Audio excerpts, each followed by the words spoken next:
So good evening again. We are back to the Spirit's book. We are studying the chapter 4, which is multiple lives. Last week, we went through two very difficult subjects, the children and gender of spirits. I'm glad we survived. And today we are going to start with family relationships, which is also not a very easy subject, right? Because we know our families were not there by chance, and we are not there also surrounded by only loved ones. We also have the difficult ones around us, right? And how we deal with those is the challenge in our incarnations. Okay, so Philip, do the honors. Certainly. Family relationships, 203. Do parents transfer a part of their soul to their children, or do they only give them the organic life to which another soul then adds the moral life? Only the organic life is given by the parents because the soul is indivisible. A daft father may have intelligent children and vice versa. Okay, so this is a basic concept, right? We are born out of our parents. We inherit from them the characteristics of our physical body, and more with DNA studies and things like that, we are going even further in the characteristics of the inheritance of what we get and what we can and cannot get from our parents. But the soul is eternal. We know that we are studying reincarnation. We know we have multiple lives. So the spirit being born in a new physical body as a child is a new child, but it's an old spirit most of the cases. So what this spirit gets from the parents is the physical inheritance, but it's a spirit that is already evolving. And because we know that the law is the law of progress, we know that many times the children are more evolved than the parents. Not all the times, because sometimes the parents are evolved and they bring children to help them progress, to help them evolve, to help them overcome their challenges. But in many cases, children are more evolved, both morally and intellectually, than the parents. You know, we can give the silly example of children nowadays that are born with a cell phone in their hands and know exactly what to do with the cell phones, with all the machines. And we older people have sometimes struggle with this modern technology.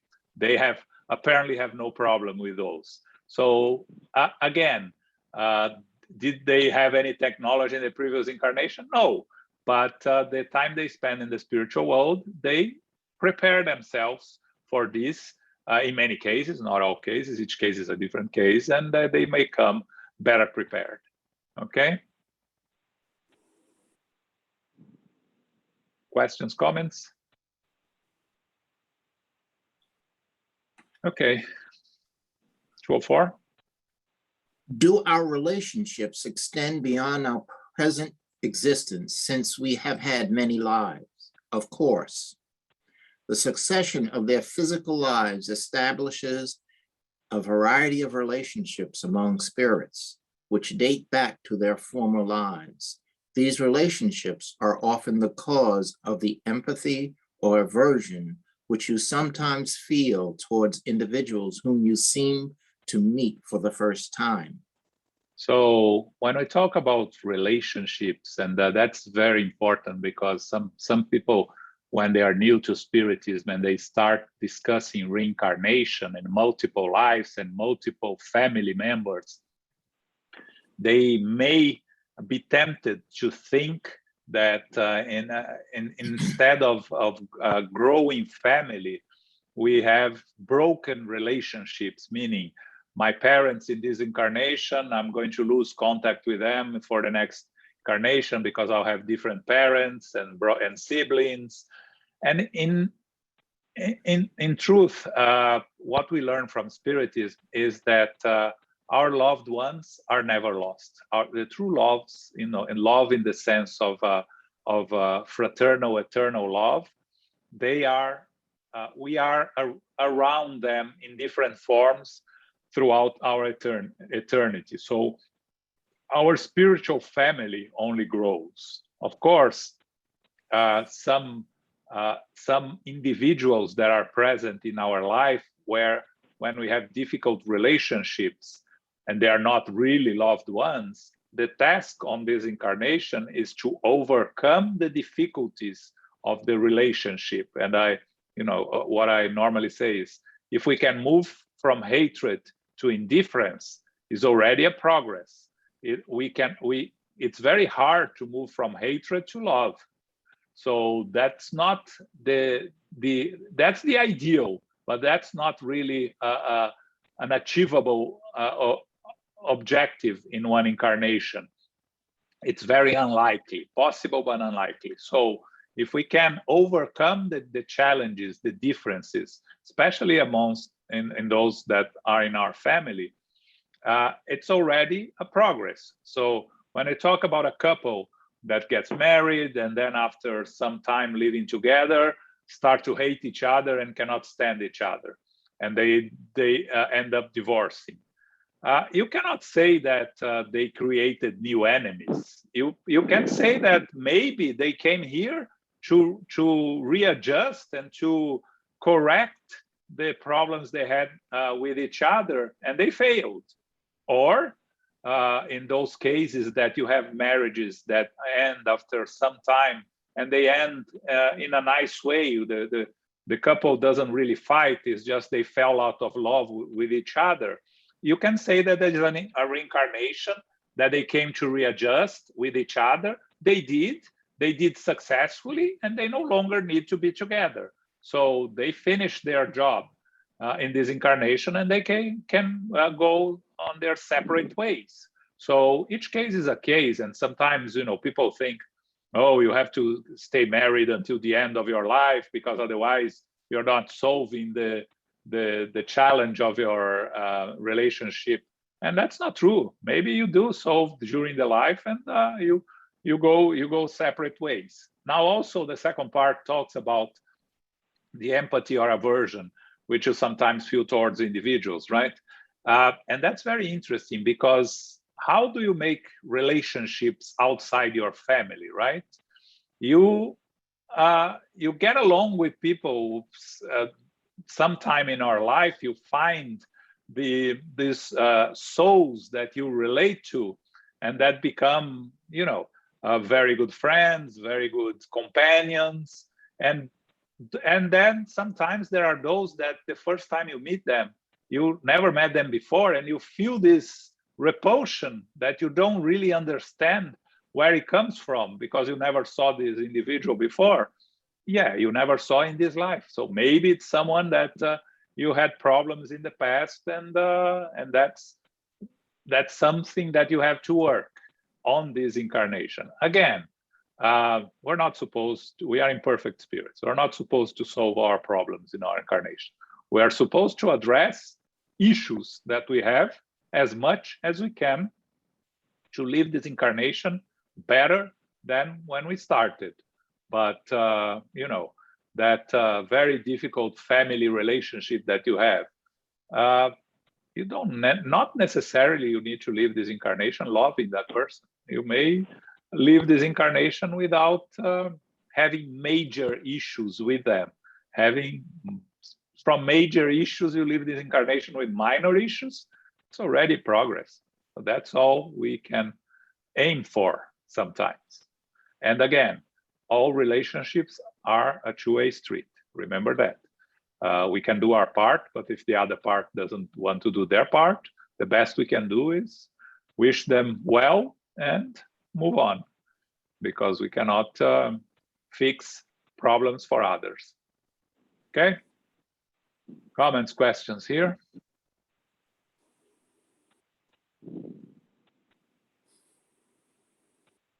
Nothing? Okay, I imagine everyone has great relationships with their families. Number 205.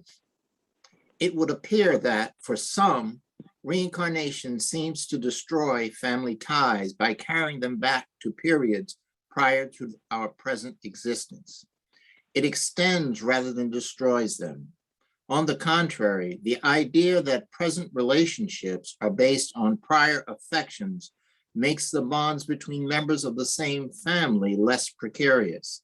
This makes the duties of brotherhood even more crucial, because your neighbor or your servant may be the incarnation of a spirit who has formerly related to you by blood.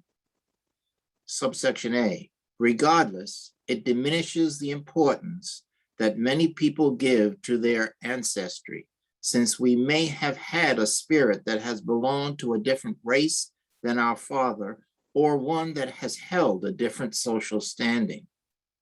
That is true, but this importance is usually based on pride, because most people honor their ancestors' title, rank, or fortune. Many are embarrassed to admit that they have an honest shoemaker for a grandfather, but boast being descendants of a debauchee of noble birth. No matter what people may say or do, they cannot prevent the actions of divine order. God has not established natural law to meet the demands of human vanity. Okay. So again, what we briefly discussed, right? That reincarnation seems to destroy family ties for some people, and the spirits are very clear. It extends rather than destroys them, because we are building on previous relationships. So when we come to our family, to a new family, it's new only in terms of the present incarnation, because it's likely that our parents have been our relationships in previous incarnations, and our siblings and relatives have been present in our previous incarnations for good and for bad, in the sense that for helping us move forward and for us to readjust, to solve issues. And it makes us look at others that we meet along the way with more care and with more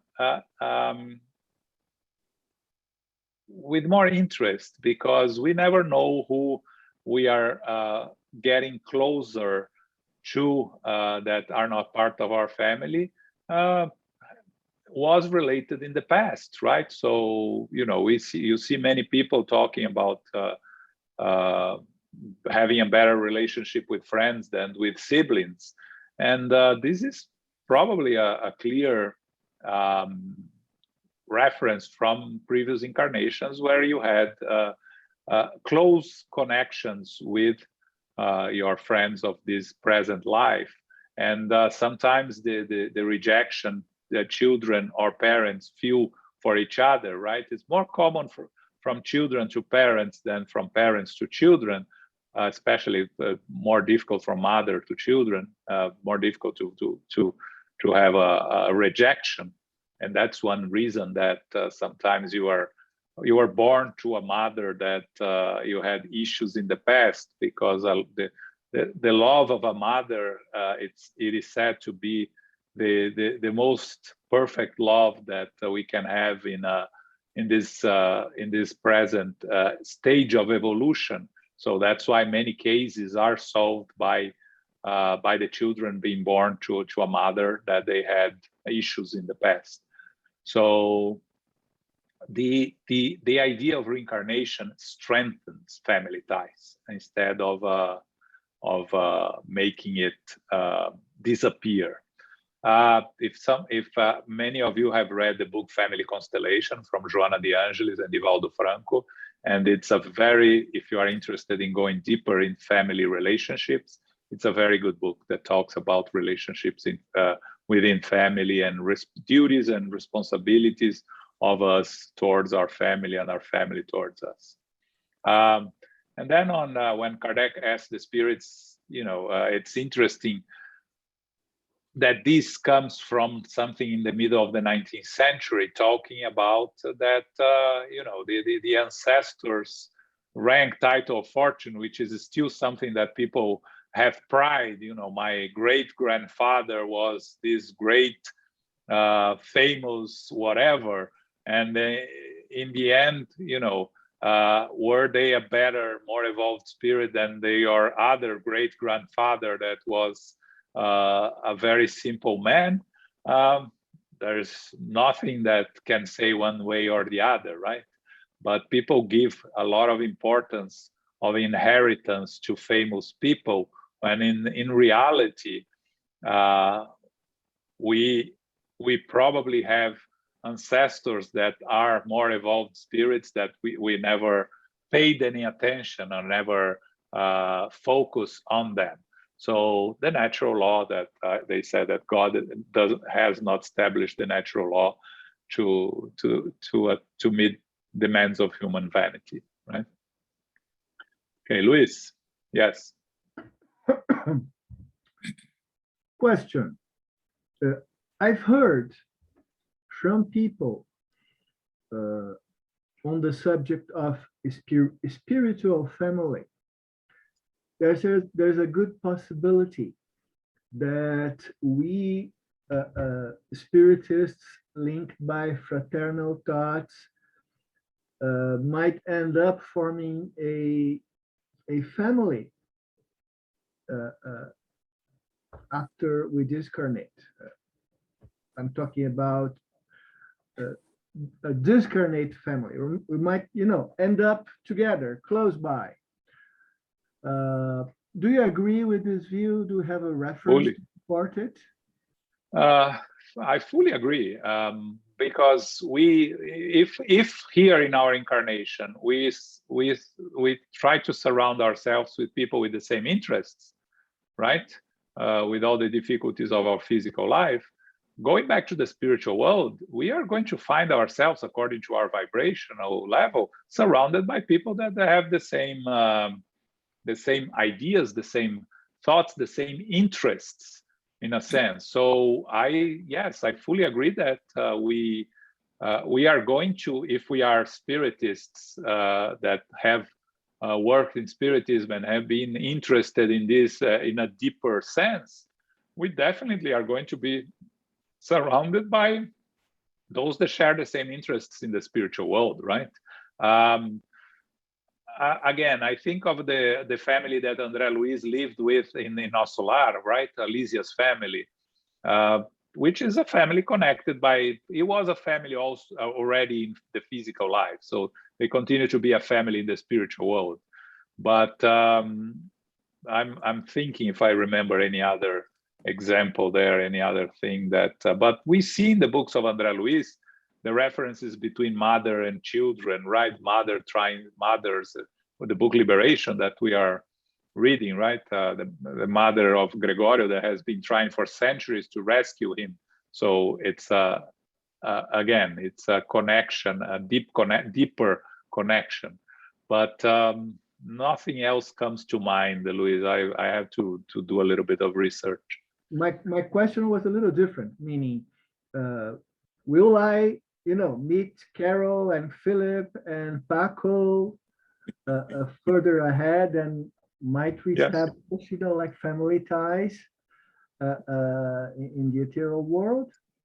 Yeah, I think it's even more than that. I think we already been together previously, right? Because we share, we didn't come here by chance. So again, we are 18 here. I'm not going to say that all 18 of us have been together previously, but some of us have been together in this journey before, right?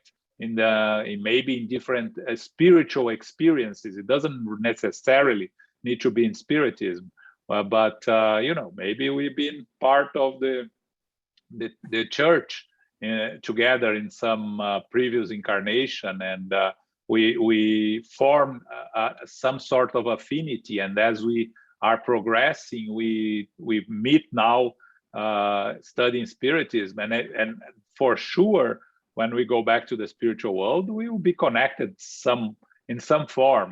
Of course, each one has their own path, but I'm sure we'll be connected. These are relationships that will last beyond the physical life, for sure. What do you think about families that are totally disintegrated? The family disintegrated totally. None of the members see each other any longer. Talking from grandfather, parents, and children. That's the one case. And the second case is that, what about those individuals who are abandoned by mothers? And when they grow up, they come back and seek the mothers, and the mothers still reject them. What do we have to? Again, it's I'm talking about real examples. I'm not making this up. No, I know. And there are thousands or hundreds of thousands of examples like this, right? Again, we are placed in the incarnation in the best possible place for us to succeed in our incarnation. But that doesn't, according to our free will, doesn't guarantee that we're going to succeed. So let's say I'm born in a family where I have a great relationship with my mother, and I have a terrible relationship with my father. There are two ways. I can try to make amends, or I can just move away. And if you expand that, you see that spirits that don't feel comfortable with their families and don't really like their families, they had an opportunity to learn, to share, to progress together. But if they cannot, according to their free will, they move away from it. You are just postponing the opportunity, and they will have to deal with it in a future incarnation. Again, if it's a difficult breakup, let's say, between the members of the family. And again, as I mentioned before, we are not going to solve all the problems in this incarnation. We are going to have those unresolved issues with people that we'll have to carry on for the future. But again, how a family works depends on each member individually, right? And sometimes parents abandon their children, and their children still feel the affection and still feel the desire to find them. I read a beautiful story about a football coach last week that was adopted when he was a baby by a family, and his whole life he was looking for his natural mother, and finally, now that he's 50-something and his both adoptive parents have passed away, discarnated, he found his real original mother, met with her, and found out that she gave him away because she was 17 or something, but she never forgot about him. She always wanted to meet him, and they met, and he's part of her family. She has other children, and so you see the relationship, for reasons that we cannot really understand. They had to be separated at birth. He had a great relationship with his adoptive parents. He loves them, but he always wanted to find his mother, the mother that gave birth to him. So there are the endless possibilities and endless avenues that we pursue, and according to our free will and according to our choices. But the responsibilities we bring to our incarnation, we have to deal with them. If we fail to deal with them, we are postponing it. But it happens. Okay. Yeah. Elmo, anything to add here? No, not really. We can never try to figure those things out. You cannot even say there was a part of the this blueprint plan of reincarnation thing, because you don't know. Maybe that was never supposed to happen. Maybe the separation was the best thing to prevent further damage, and maybe it was a mistake. They should try to stay together. Who knows? Exactly. Is that a plan or is that not a plan? Who knows? Case by case, going to be resolved when they end up back in the spiritual plane and sit together with their mentors.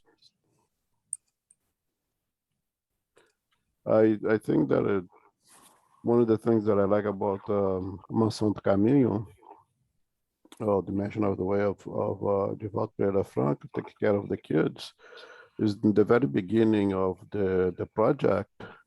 João de Anjos advised them to try not to break up families, try to keep families together as much as possible. And that's why, and I think that the most wonderful thing is that they not only take care of the children, but they take care of the entire families. The kids bring food home, they provide health care for the parents, and to try to keep the family together as much as possible, with the idea that if they have been placed together, likely they should stay together. And again, I say likely.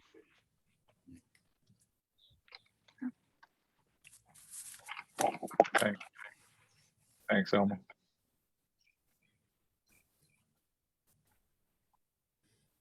Shall I? Yep. 206. If there is no relationship between the spirit's successive reincarnations as the descendants of the same family, is it foolish to honor the memory of one's ancestors? Of course not. People should celebrate belonging to a family that counts elevated spirits among its members.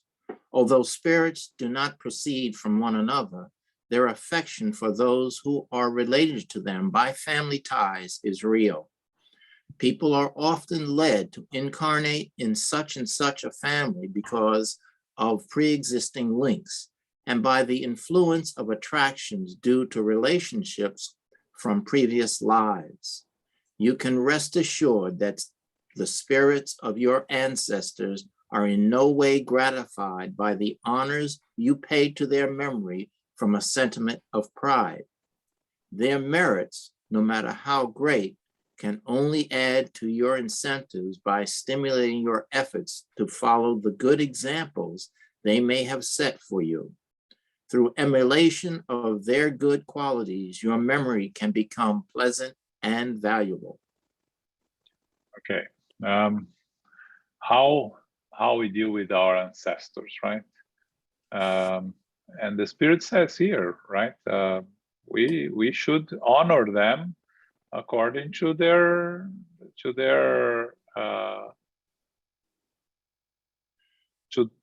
to who they were, not in terms of social positions or titles or anything like that, but the affection that they, of their what makes us be what we are today because of them, right? So when we talk about and again, many times we are our own descendants, right? Divaldo used to joke with us that when we talk about to him about bringing spiritism to this country, and we say that we are bringing spiritism, but for our children, our grandchildren. And Divaldo used to say, no, you're bringing it to yourself when you reincarnate as your great-grandchild.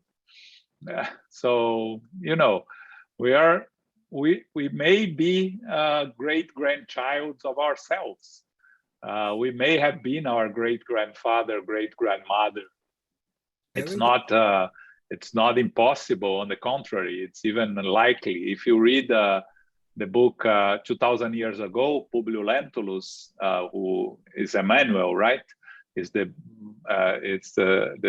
story of Emmanuel when he was a senator in the Roman Empire, and when he meets Jesus Christ. In the beginning of the book, they talk about him as his grandfather, also named Publius Lentulus, right? That he was not a very, very nice individual in terms of abuses that he committed. And his great grandfather is himself reincarnated again with the same name, Publius Lentulus. So you see that that's not uncommon. Actually, that is very common. So, you know, we should honor our ancestors in valuing what their struggles, their difficulties, and their inheritance they left for us. If it's something to honor, if it's not, then, you know, if we know that our ancestors had not been very positive influences, then we pray for them, right? Hoping that they have evolved now. Yeah. Okay. I like to say that it is for you know, you can all honor someone who is honorable. You understand? Yes. If it's not Yes. honorable, then what's the point of honoring him or her? And that's even going beyond family. Mhm. You know. Yeah. You Yeah. And honorable. we are at times at controversial times in this country where we are revisiting a lot of historical figures, right? According to how they behaved and how they were in their personal lives. And we, you know, as we study Spiritism and we understand the law of progress and the evolution of us human beings, right? When we talk, let's bring an example, Thomas Jefferson, right? One of the forefathers of this country. It's been questioned because he was an owner of slaves, and questioned how he behaved towards the slaves, and he had a lover and children from a second family or things like that. And again, we have to honor what he brought to this country, the importance that he had in building this country, what this country is nowadays. His personal issues are his deals that he will have to deal on his personal evolution, because we are not perfect spirits. So of course we're going to have imperfections. So we have to try to be very careful to separate the individual and his own behavior, and we discussed that before, with the contribution he made to he or she made to humankind, right? We talked about Martin Luther King, for instance, a great leader and a great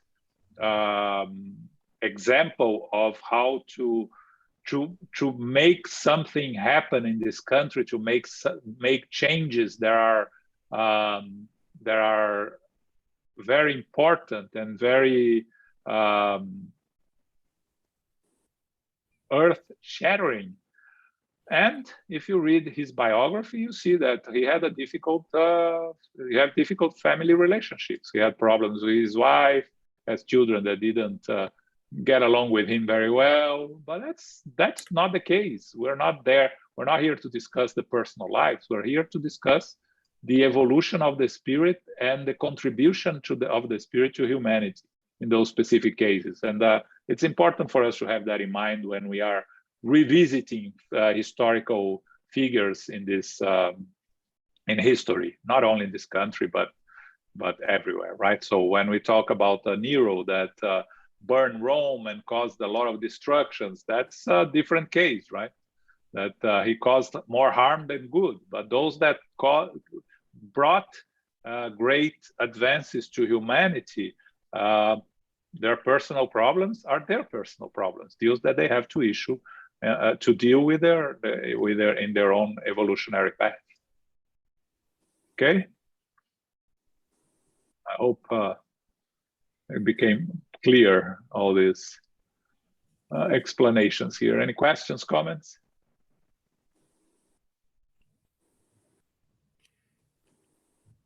Okay, next. Physical and moral likenesses. Question 207. Parents often transfer physical likeness to their children. Do they also transfer moral likeness? No, because they have different souls or spirits. The body may yield a body, but the spirit does not yield any other spirit. The descendants of the same race share nothing other than blood. Subsection A. What causes the moral likeness that sometimes exists between parents and children? The influence of moral sympathy, which brings together spirits with similar thoughts and inclinations. Okay, we know that when we talk about moral evolution, we are all at different stages of our moral evolution. Again, on average, we're very similar because we live in a world of trials and atonements, and a world where evil prevails over goodness in most of the people in this planet will follow directions to whatever is convenient to them without really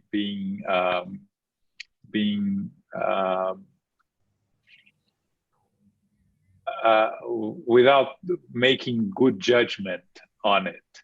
But we inherit, as we discussed before, we inherit from our parents their physical traits, right? Their DNAs, and that forms ourselves. But what is important here is parents have an opportunity to mold a child, because a child in the early stages of their lives, they bring already their tendencies, and it's due to the parents to try to correct or try to diminish their imperfections as much as possible, because it's a window of opportunity up to 7 and up to the teenager years to make their children improve on their moral tendencies and their behavior. So, but we are all eternal spirits, and our moral evolution is different from one to another. So, again, because we don't incarnate in a family by chance, and we have very likely previous relationships with the parents, that's what answers the moral likeness that sometimes exists between parent and children. And again, sometimes, but many times it doesn't. Their parents can be very different from children, and inclinations, different thoughts, different inclinations. Okay. Anything here? No. But you said before. Hello. You said Yes, before. Paco. Yeah, you said before that there's a possibility also that children may be far more developed morally than the parents. Yes. Yes. Sometimes the children will come to help their parents, and not the other way around. So you see the parents that barely give an education to their children, and the child ends up being a good person anyways, because it already brought with it him or her the moral elevation, right? Or it could have been also part of being supported by also higher beings. Yes, that's a possibility too. That's not that the child is like the body's being helped by other beings, and that's why. Yeah, exactly. Again, when Divaldo talks a lot about his family, right? He had a very good. His mother was very hard on him, but he had a very good relationship with her. She helped him a lot. But he was the youngest. He's the youngest of 13, right? And he had many problems with brothers and sisters. He had one brother that killed himself. That he was one, or sister. He had one brother that died very young. That caused him to have issues. So you talk about the relationship, and there were no spiritists in his family, right? So spiritism was brought to him when he was sick. He was paralyzed in bed without anyone finding what happened to him. And until a spiritist came and told him that it was his brother that had died, that was preventing him from moving or something like that. And it, that's when he found spiritism, and he started studying spiritism without stopping going to the Catholic Church because he loved the church, until a priest told him to not come back because he had a different path. So the family, he was there. He was born in that family for reasons that he will know. But there are all different sorts of spirits in that family, and for sure he's more evolved than all the rest, including his parents. And he gave actually to a lot of them much more light than they ever gave to him. But he's always thankful to his mother for the education, and from his father, he always talks about the belt that was hanging behind the door that was used to educate him. All times you could hit children without being arrested. Okay. Any questions, comments here? Number 208. Yep. Do the spirits of the parents have any influence over the spirit of their child after birth? They have a very great influence on it. As we have already told you, spirits are made to contribute to one another's progress.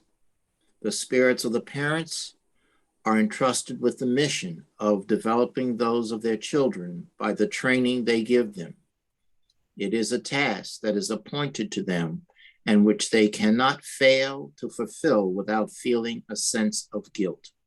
Yeah, we discussed that already, right? I mentioned that from the early age, it's an opportunity for the parents to help their children to progress, to learn, and to control their imperfections and to act on their inferior tendencies.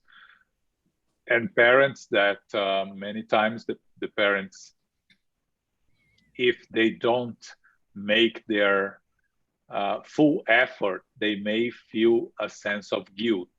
And, as parents, many of us here are parents, we know that we are going to feel guilty one way or another. Even if we think we did a good job, there is always some areas that we're going to feel guilty, that we're going to think that we could have done better.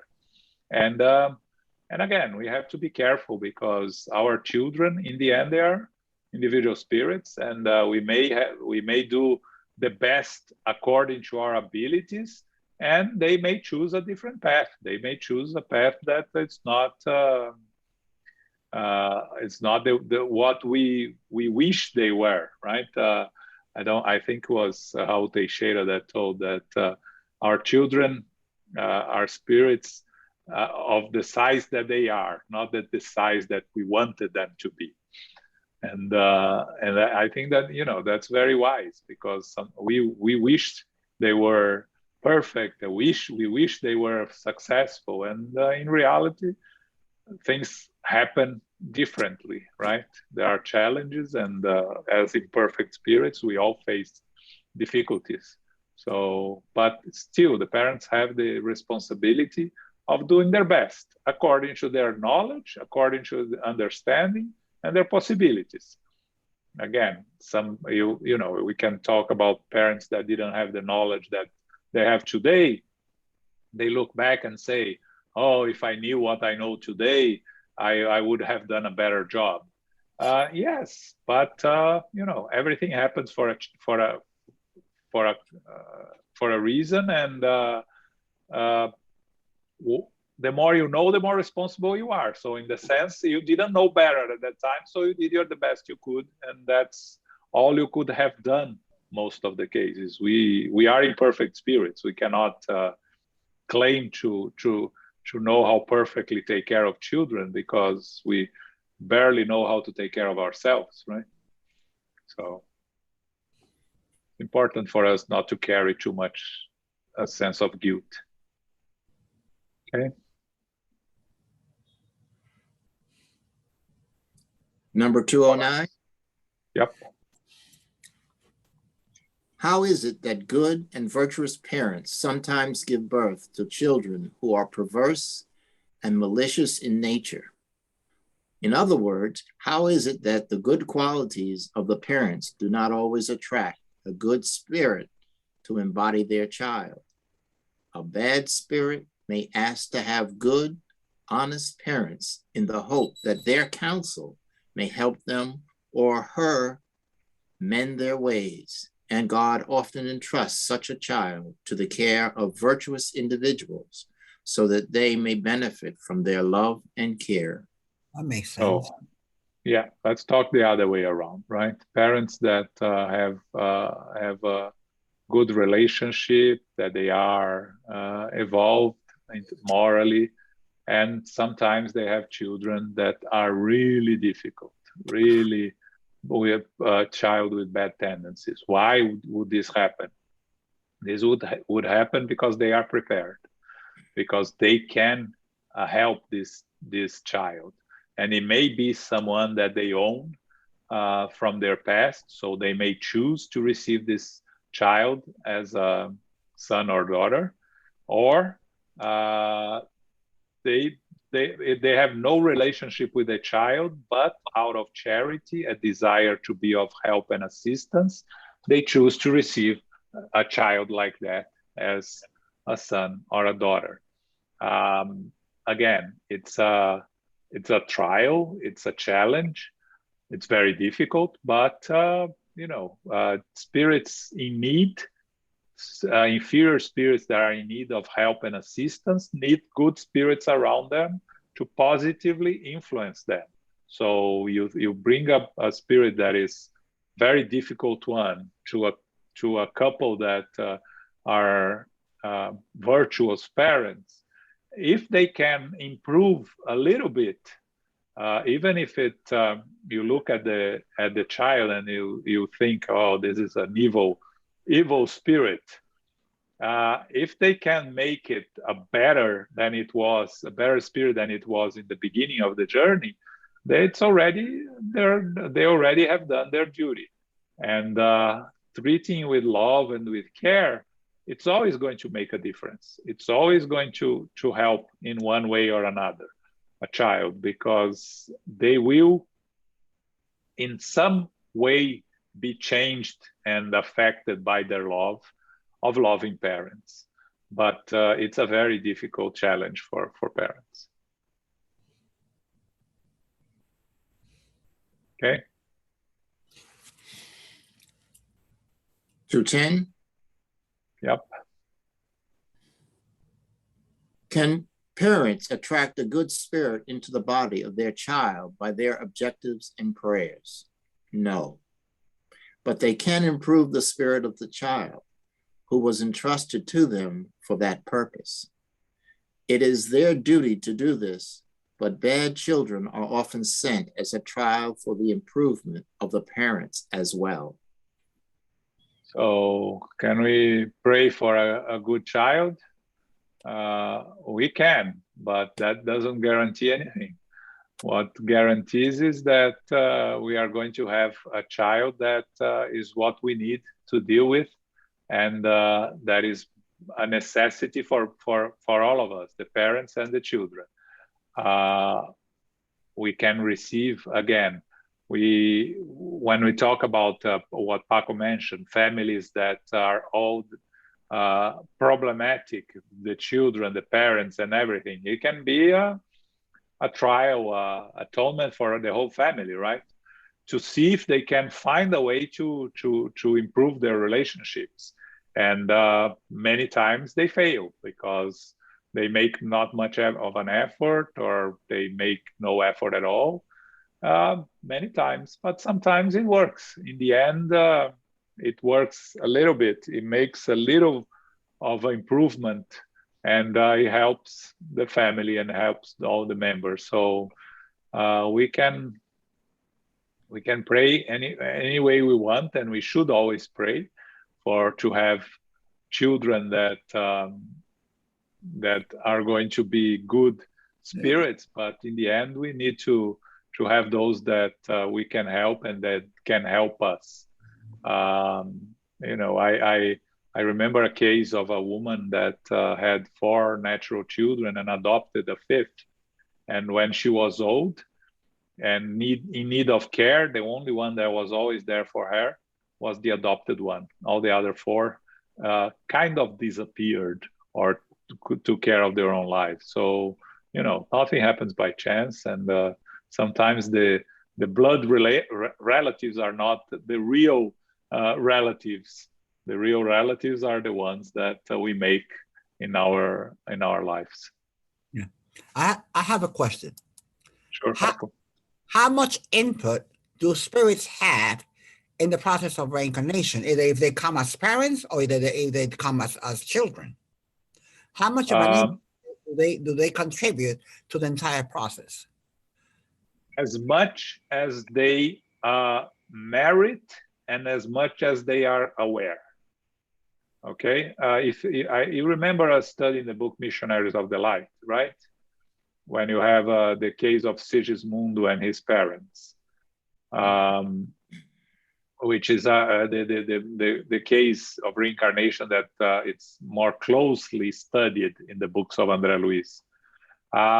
So if you are aware of the reincarnation process and you are in condition of be part of your reincarnation plan, you are going to be involved. So you are going to in a way,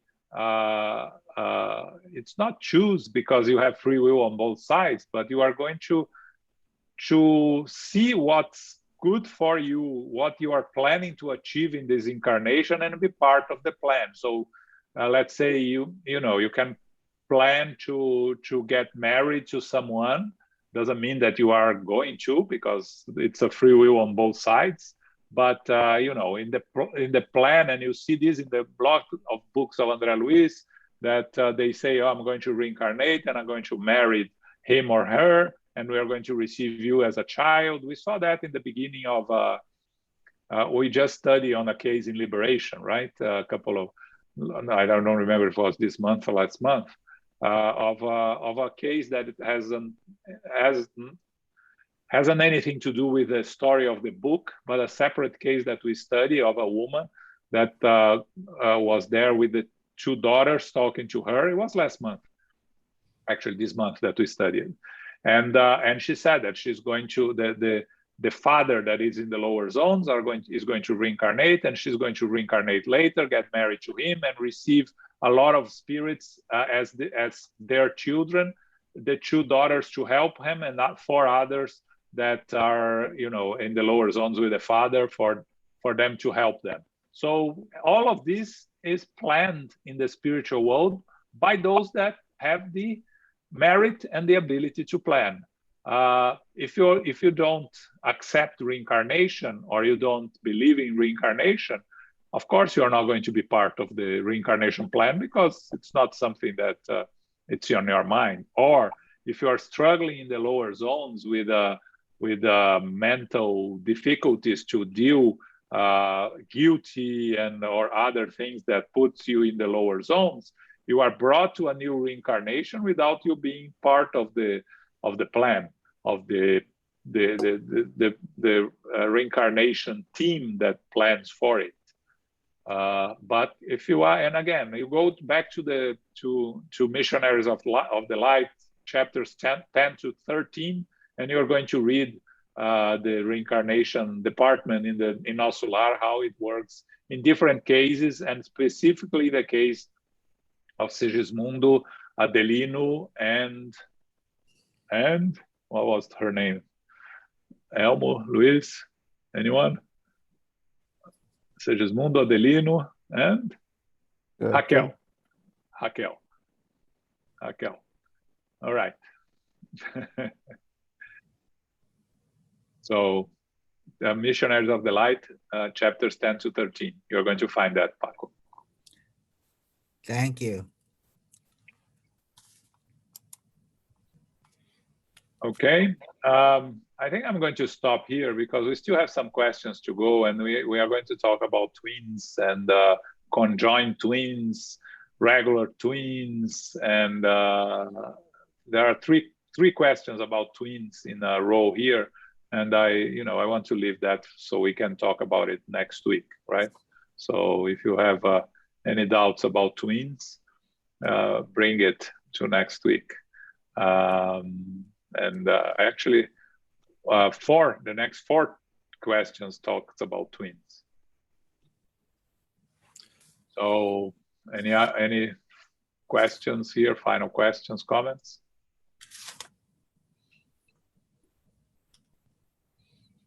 Okay, so this Saturday we are going to have a lecture by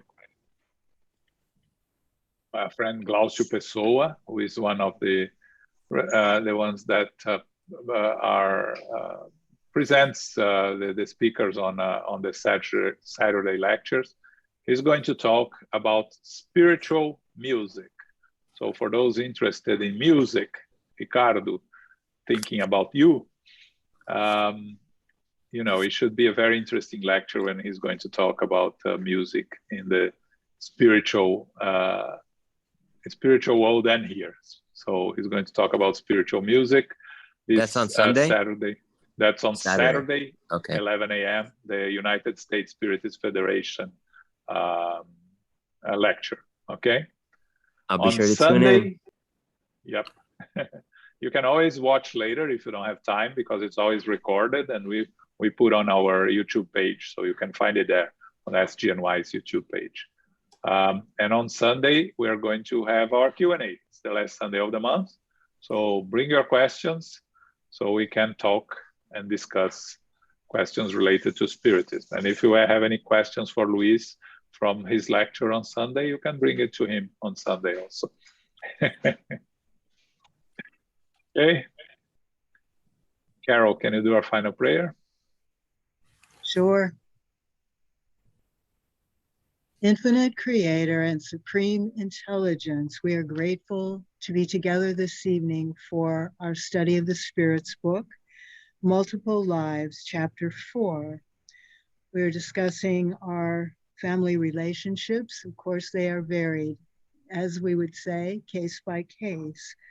The soul is eternal, and we know that the parents bring in the organic portion of life. However, a child's spirit may be better prepared for an incarnation or to come back in a physical body, more so than their parents. Our spiritual family grows through love and challenges, and also differences, even among family members. It is not by chance that we are with the family group or even the spiritual group that we are with. There can be empathy, and there can also be aversion. These are the challenges of coming into a life and coming into reincarnation. But the family actually strengthens reincarnation. Parents are responsible for the development of a child through guidance and training. So may we remind ourselves always to be in our utmost best vibration when we are working with children. Keep our hearts open and our love always in the forefront, and our minds very balanced. The challenges are many, but the rewards are great. We are grateful to our spiritual benefactors, the good spirits, the mentors, the healers, the helpers who are with us this evening, helping us to receive the information, helping us to have a better understanding of not only the Spirit's book, but also more of the personal relationships that we may have in this life. It is never dull. It is always very interesting and sometimes quite surprising.